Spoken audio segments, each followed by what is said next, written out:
So, Andrew, what can you tell us at a mid-year point? Well, Q2 saw 15.5 megawatts of IT load sold across the big four FLAP markets. That's Frankfurt, London, Amsterdam and Paris. And that takes us to 31.8 megawatts for the year at the half-year stage.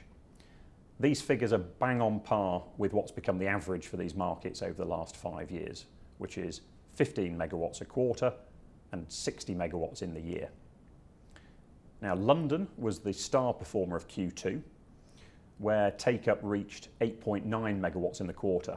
That's almost 60% of the total across the FLAP markets. This was London's strongest quarter since Q4 2013, and it's in line with our predictions in Q1 when we said that London's status as the largest commercial centre in Europe would drive its own demand outside of the IT infrastructure companies that have been responsible for so much of the take-up elsewhere in Europe.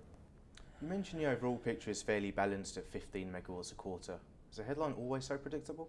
Well, yes, on the face of it, Europe's take-up's been consistent over the last 5 years, but the split between wholesale and retail transactions and demand in individual cities has varied enormously. So take Frankfurt as an example, where annual take-up has increased year on year since 2010.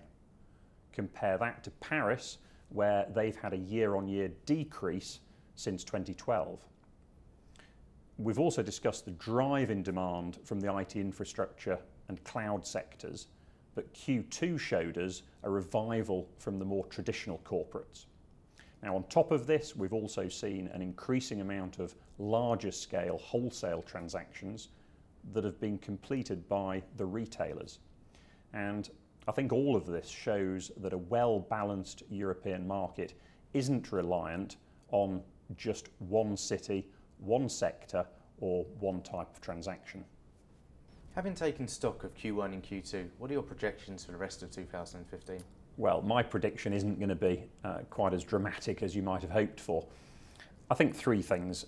Total take-up for the year in the FLAP cities will get to the 5-year average of 60 megawatts.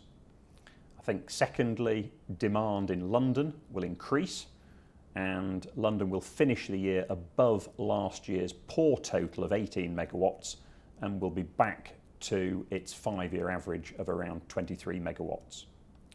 And thirdly, whilst Amsterdam undoubtedly remains a strong and important market, I sense that some of the froth has come off that market because most of the IT infrastructure companies have now completed the first phase of their rollouts.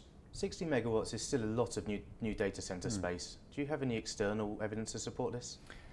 Yes, 2 data points spring to mind. Firstly, IDC's report that EMEA server sales saw a 4th consecutive quarter of year-on-year growth in Q1 2015.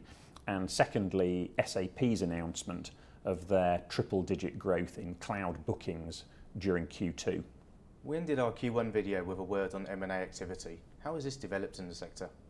Well, yes, we hinted at further M&A activity in the European sector in our Q1 video, and I think this has materialised. Singapore's ST Telemedia's acquisition of a 49% stake in Virtus was probably the biggest headline of the quarter. The sector is at an all-time high for investment activity, and this has definitely driven prices to historically high levels. Now, notwithstanding this, high barriers to entry and the capital-intensive nature of the business are keeping investors interested, and so I think we'll see more M&A activity before the end of this year.